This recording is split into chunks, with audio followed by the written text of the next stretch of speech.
Welcome back, Tigers. Our sales team just set out the signal and they've got a pile of quotes out in the wild and need a little backup to bring those deals home. It's their busiest time of the year and they're looking for an easy, automated way to send follow-up emails on their terms. They pick the time, they pick the message. Sounds like we need some Salesforce automation. Let's go check out how to build something amazing to help our revenue teams close these deals. Here we are in Salesforce and we're looking at an opportunity owned by Lila Pouncer. Lila has a challenge in that she has tons of proposals and price quotes that she sent out because it's a very busy time of the year for her company and she doesn't have the time to follow up on each one of them. She wants to set up automated follow-ups in Salesforce where she can control the date and time that the email is sent, as well as what the email body says to each contact. Now, we want to give Lila the ability to configure all of this herself, so we need to set up a couple of things in Salesforce to give her this control. We're going to create some fields on the opportunity that are going to allow her to control the date and the time that the follow-up email gets sent. We're also going to allow her to control what goes into the email body based on certain information that she puts in fields on the opportunity. We're also going to show you two different ways that you can set up this automation based on whether or not you're using opportunity contact roles or not. We know some of you may be using just a primary contact field on the opportunity, while others may be only using opportunity contact roles. So we're going to start off with the primary contact scenario first. Now, our first step is to set up all of our fields that we need on the opportunity to allow the salesperson to fill out the information to send out the email. We're going to go over to our opportunity object. We'll go to fields and relationships, and we're going to create a new field. Our first field is going to be a date time field. We're going to call this follow up email send date and time. And then we're going to give it some help text. This is the date, time the follow-up email will be sent to the primary contact on this opportunity. This date must be in the future, and you may change the date to reschedule the follow-up email. We'll add that to the layout, and we're going to create our next field, which is called product description. This will be a text field. The help text here is this is the description of the products included in the follow-up email sent to the primary contact. Our third field is going to be a text field. Now you have some options here. If you wanted to provide your team with a rich text field where they can put bold, bullets, formatting, italics, links, you're going to need to create a field that's a text area rich. If you just want to give them a little snippet, you're going to create just a text field. We're going to create both of them so that you can see the difference in the email template when we add it there. This is going to be called follow-up email description. And this is the description that will be included in the body of the email that is sent to the primary contact. We're going to do another field that is going to be a text area rich. You don't need to create both of these fields. We're just doing this so that you can see the difference between the text field and the text area rich field. You probably don't need to give them 32,000 characters, probably limit them to 5,000.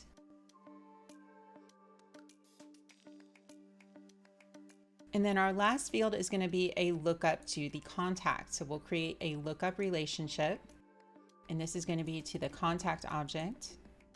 This is the primary contact, and this is the primary contact for this opportunity. This person will receive the automated email follow-ups set up in the follow-up email send date time and follow-up email description fields. This section is if you want to add this related list to the contact page. That means that the contact could actually have two different related lists, one for their opportunity contact roles and one for the opportunities where they are the primary contact. This could get confusing. I just wanted to make sure that you understand what you're configuring here if you do choose to add it. So those are all the fields that we need to create. Now we're going to modify the page layout and set them up where we want them to go. Scroll down here and we're going to add a new section.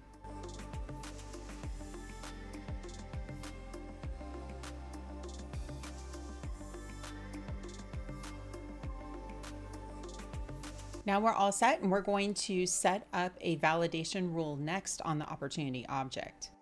Now, the reason why we need this validation rule is because what happens if they try to send the email and the primary contact doesn't have an email address? So we want to prevent that issue from happening and throw an error if the primary contact does not have a value in the email address field and the user tries to set a time for the follow-up email date time field.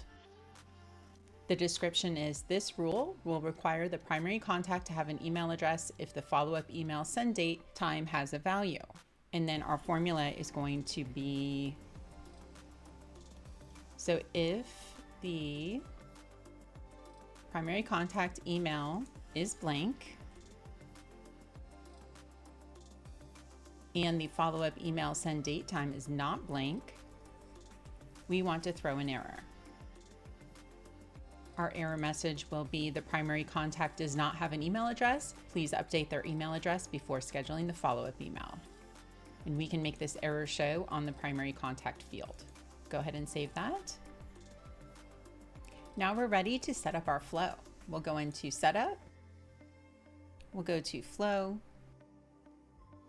And we have an opportunity created update after save flow here that we're going to add to. Now, if you don't have an already existing flow that you want to add to, you can create a brand new one on the opportunity object. If you are in question as to what you should do, we have a really great video that covers how to use before save flows, after save flows, when to use decision criteria versus entry criteria, because we use a blend of all of those things. And we have a flow on every object that doesn't have entry criteria that manages the miscellaneous updates on objects. So we're going to go into that flow that is controlling those automations on the opportunity object, and we don't have any entry conditions here.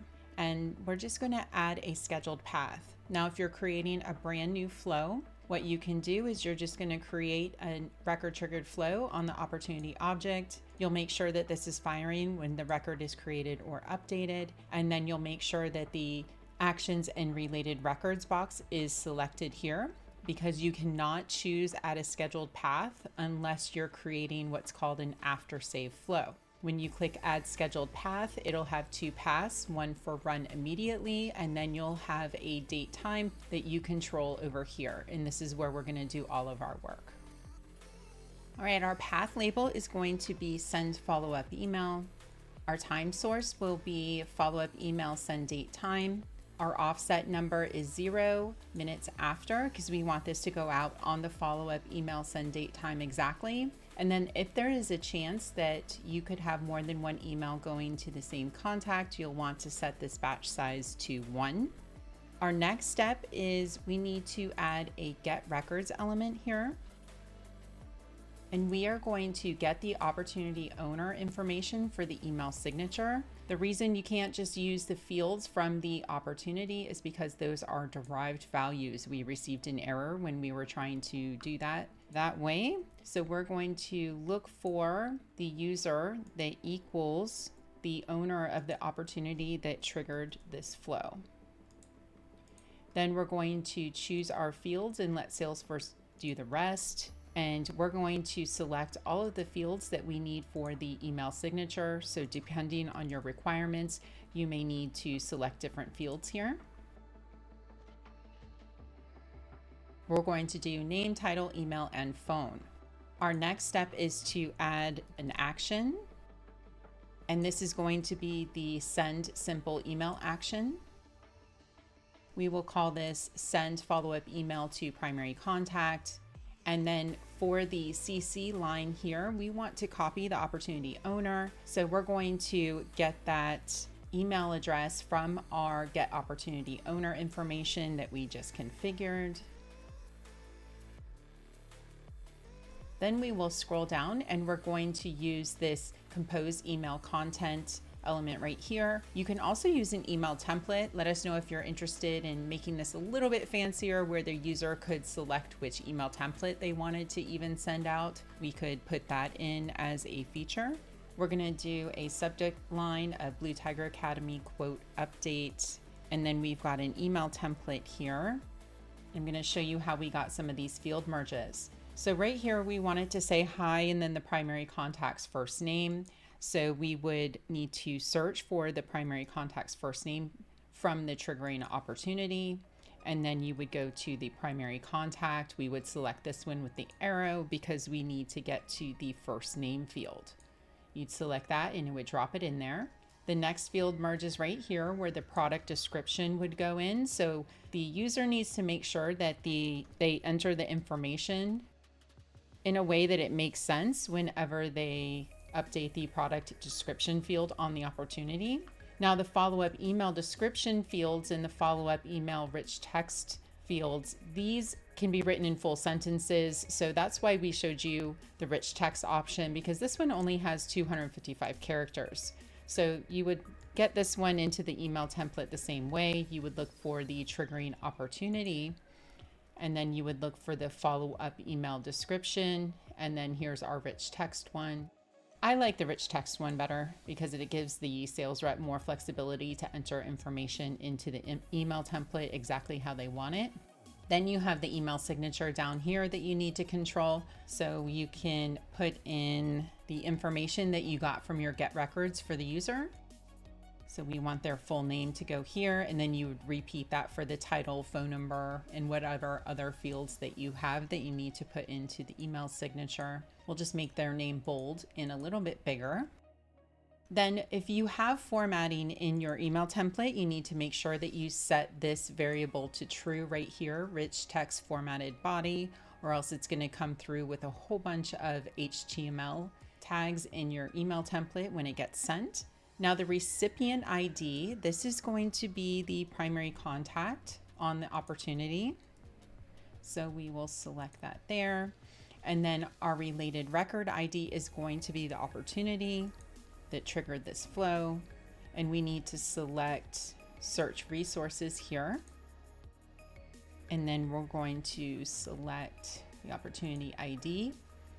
Now, whenever we select recipient ID and related record ID, we get this new variable that we can set where we can log the email on send, which is pretty cool. It's going to log the email against the primary contact as well as the opportunity, showing the fact that the email was sent out. Love this feature. That is everything that we need to configure in this flow. So we're going to go ahead and save this. And then we'll say added a scheduled path. Go. And then we'll go ahead and activate this. And now we're ready to test this out. So we're going to come over here to our opportunity, and then we're going to update all of our information in the new fields that we created. Sunny is our primary contact here. Our product description is going to be social media management for Google Ads, LinkedIn, and Instagram. And then our follow-up email description is going to be a sentence, since that is going to look like it's a paragraph in the email. And then our rich text version, so we can see the difference there. This field is down here. Forgot to move it up into our follow-up email section. We'll have to take care of that. So you'll just want to make sure that this is formatted properly, and then we can make this bold. So we will be able to see how this rich text field comes through in the email template. It'll look exactly like this, which is really nice. We'll click save there. All right, so we've got all of our follow-up email information filled out. And now we just need to set the date time that we want this to go out. So it is 3:54 right now. So we'll set this to 3:56. And then we're going to come over to setup, and we're going to look at time-based automations. This used to be called time-based workflow. So if you're like, that name changed, you're right, it did. Salesforce updated it. Okay, so we can see that our opportunity did trigger this flow, which is amazing. And this is going to go out at 3:56. If you do not see a record here, then that means there's something wrong with your flow and your flow did not get triggered. You should see it happen immediately, just like we did here. If the sales rep decides that they don't want it to go out at that time, they can change it right away. And as soon as they change the date time, that is going to change the record in here. If they take out the date time, that will take the record out of the time-based automations and it won't send the email. So they have complete control over how and when this email is sent out to the primary contact.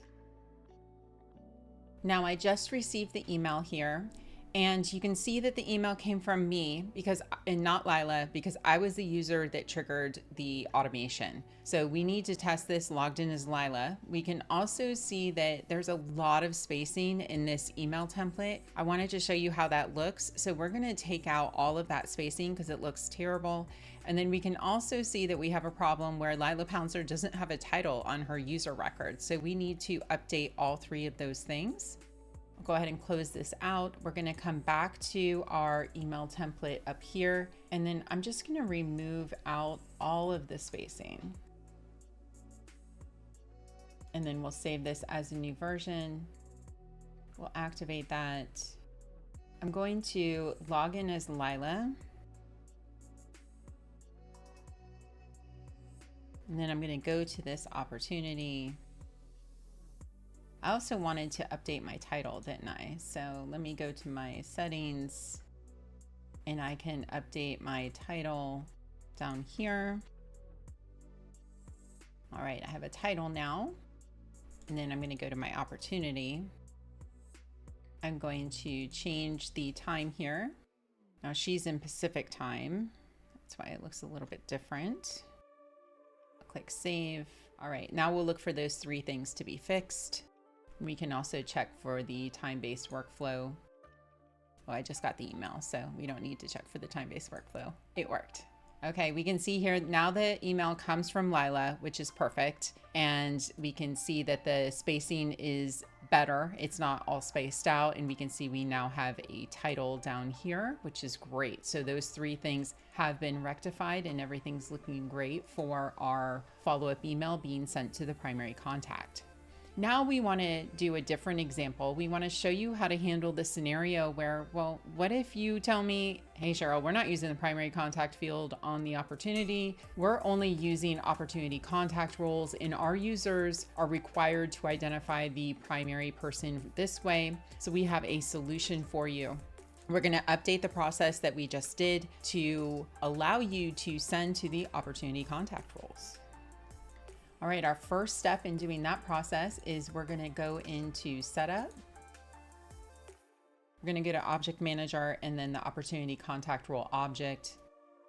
We're going to create three different fields here.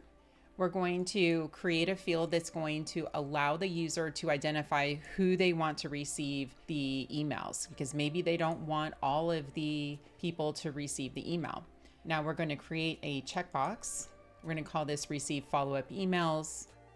We're going to say check this box if you want this contact to receive follow-up emails. We will add that to the layout. The next field we need to create is a formula, and this is so that we can leverage it in the flow. And these are also fields that you end up needing anyways. If you ever use opportunity contact roles in email templates, you can't get to the name or email fields like you need to. So you have to create a formula field that's going to pull over the information from the contact of the opportunity contact role. So this one is just going to pull over the first name for us. And then we're going to give it a description that this is the helper field used in a flow to use the contact's first name. We're going to repeat that process for the email field.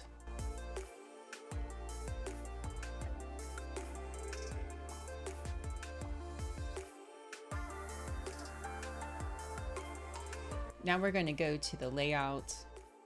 We're going to edit the multi-line layout, and we're going to make it so that we can edit the primary and receive follow-up email fields from the layout. And then if you wanted to move your layout around a little bit, you really don't need the first name and email fields on the layout.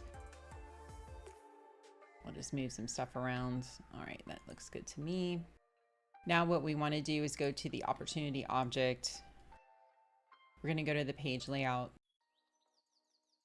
And we're going to modify the contact roles related list so that we can see this new checkbox that we just created, so we know who's going to receive these follow-up emails.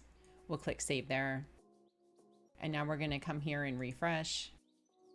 And we should see that we can now see receive follow-up emails right here. And if we edit the contact roles, we can say, I want all of these people to receive follow-up emails. Now we need to go update our flow to accommodate sending emails to the opportunity contact roles. We're going to pop over to our flow. We're going to add in a whole bunch of stuff. We're going to add in a get records element here.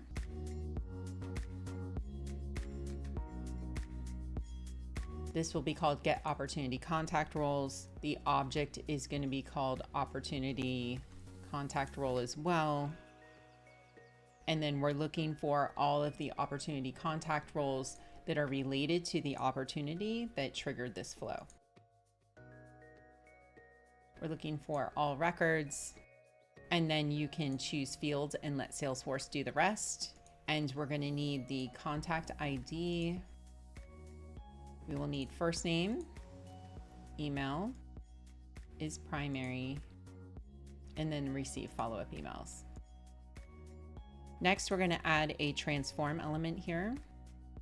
And there's a million ways you can build this. This is just the way that we chose to build it. I like the transform element, saves me from having to do a loop. And we're going to use our source data. We're going to get the opportunity contact roles that we just did a get on. And then we're going to create a text collection here.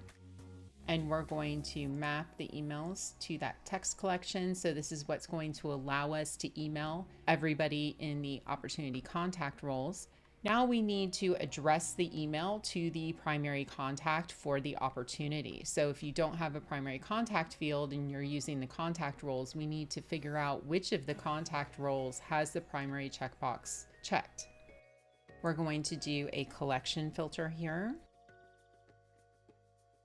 We're going to filter for primary contact.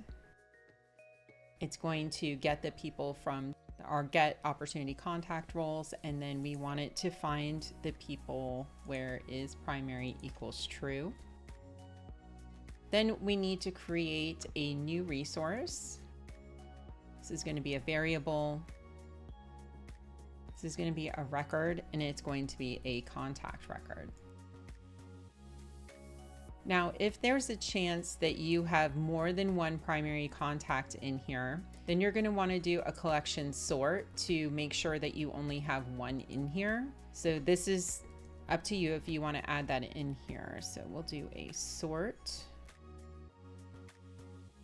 We're going to sort the collection and keep one record. So we're going to sort the filtered collection. And it doesn't really matter what we sort by because we're only keeping one record.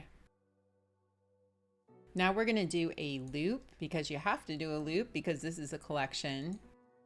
I tried to make it work without doing a loop, doesn't work. We're going to loop the primary contact collection. And we're going to choose our collection filter here. So remember, this has been sorted. So when you have a sort after the collection filter, it's modifying it. And then we're going to do an assignment here.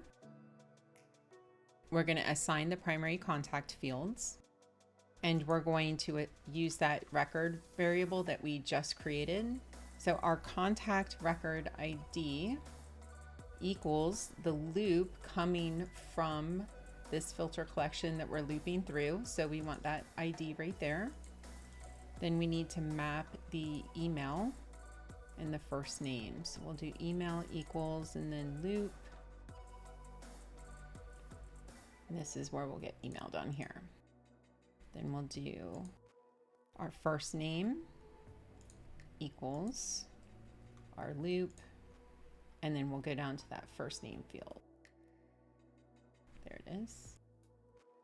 Since there's only one record in there, I'm not going to add it to a collection and all of that stuff. We'll just let it loop through one record and assign all the values to this variable that we have. Then we're going to do an assignment down here. Now this is just to make things perfect. You may not care about this, but I do. What we're doing here is we're removing the primary contact from our collection up here. So this collect email addresses, what it did was it put all of the email addresses for all the opportunity contact roles in there, including the primary contact. We didn't want to exclude them because we're filtering for the primary contact down here. I didn't want to do 2 gets in here because it's more taxing on the flow if there's a lot of records that are going through this process. So it's better for you to do an assignment and just remove the primary contact's email from the collection. So I'm going to put a little note in here that this prevents the primary contact's email from showing in both the to line and the CC lines of the email. So we're going to select the collect email addresses collection right there. We're going to remove all of the instances of the email address of the primary contact. Now we're going to go into the email action and we're going to make a couple of modifications in the CC address list, address collection right here. We're going to add the collect email addresses. Then we're going to update the body of the email right here to use the contact's first name from that variable that we created. So you'll go to the var primary contact record and you'll pull the first name, and that's what that should look like. And then you'll need to scroll down here and we're just going to update the recipient ID. This is going to be that variable var primary contact record, and it will be the ID of the contact ID of this record. All right, and that should be everything that we need to add. So we'll save this as a new version. We'll activate this. And now we're ready to test this out. Let's come over to our opportunity. And we have already updated all the contacts to have the checkbox checked of receive follow-up emails. There's one thing I forgot. We need to come back here and go to our opportunity contact roles and only filter for the people who have that checkbox checked. That would have been bad. Would have gone to everybody. All right, well, now we'll save this. And now it will only send to the right people. All right, we'll activate that. Okay, we almost got in trouble. Sales team, huh? So we've got everything filled out. We're ready to test this out, and it should go to all 3 of our people. Sunny should only be shown once. So let's go ahead and update this to 4:15. See if we can catch that. Okay, beautiful. So I can see all of the right people receive the emails here. The right person's in the to line, the right people are being copied. All 3 people were copied. So that process worked absolutely perfectly. And I don't know that I pointed this out earlier, but this is the difference in the follow-up email descriptions. This one's your formatted one. This one's just the text one. So the formatted one, of course, looks much nicer. All right, and that's all you need to send the automated follow-ups for your sales reps and let them be in control of the entire process. That's it, that's a wrap. Be sure to subscribe to Blue Tiger Academy so you don't miss our next videos in our Einstein Activity Capture series. We will cover how to set up and sync events and emails for those people who are using Outlook. Let us know in the comments below if you have any questions or if you'd like to see a video on a different Salesforce topic. Thanks for watching, and I'll see you next time. Bye.